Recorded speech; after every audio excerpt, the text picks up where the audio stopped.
កូវសក្រីយើងកាត់បានហើយបងអូនកូវសក្រីដាំរៀងគេផ្ទះឥឡូវយើងចាប់ផ្ដើមទៅរកជីរយទៀតនេះម្ទេសបងអូនតែអត់សូវល្អបងអូនអើយខែនេះវាក្តៅ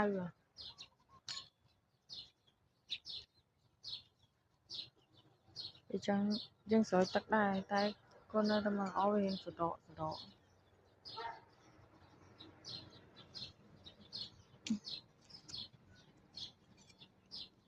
បើខែភាសាដឹងថាល្អហ្មង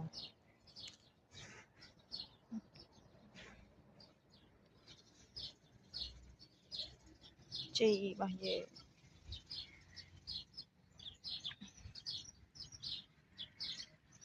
បេះជីទៀតមកតែជីនេះមុតដៃមកហៀងជ្រុះអស់សកម្មភាពថតខ្លួនឯងចឹងព្រោះដោយសារអីអត់មានអ្នកថតឲ្យថតខ្លួនឯងបេះខ្លួនឯងកុំតែខ្វល់ច្រើនពេកត្រូវខ្វល់ពីខ្លួនឯងឲ្យច្រើនចង់ធ្វើអីមួយឯងត្រូវតែធ្វើឲ្យបាន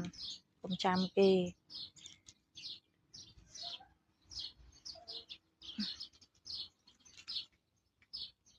ចាំគេវាមិនងាយទេបងអូនអើយយើងត្រូវតែស៊ូខ្លួនឯងណានេះលហុងល្អអត់ជីយើងដានសមព្រោះខ្ជិលទិញគេត្រីទិញគេហើយឈីបាច់ទិញគេកុំឲ្យលុយច្រើនពេកព្រោះសារខែហ្នឹងដេកមួយខែហើយបានចេញធ្វើការទេអញ្ចឹងត្រូវតែ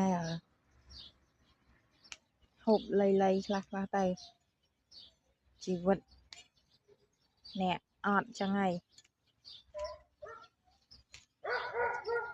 បើមិនខំគ្មានអ្នកណាមកជួយយើងទេខ្លួនទីពឹងខ្លួន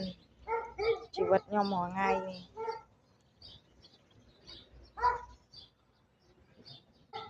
ចេកក៏ល្អដែរផ្លែទុំរហូតអានោះចេកកមួនណាចេកកមួននេះចេកកមួនទុំមកនេះទៀតហើយលើកមុនកាប់មកស្ទងហើយ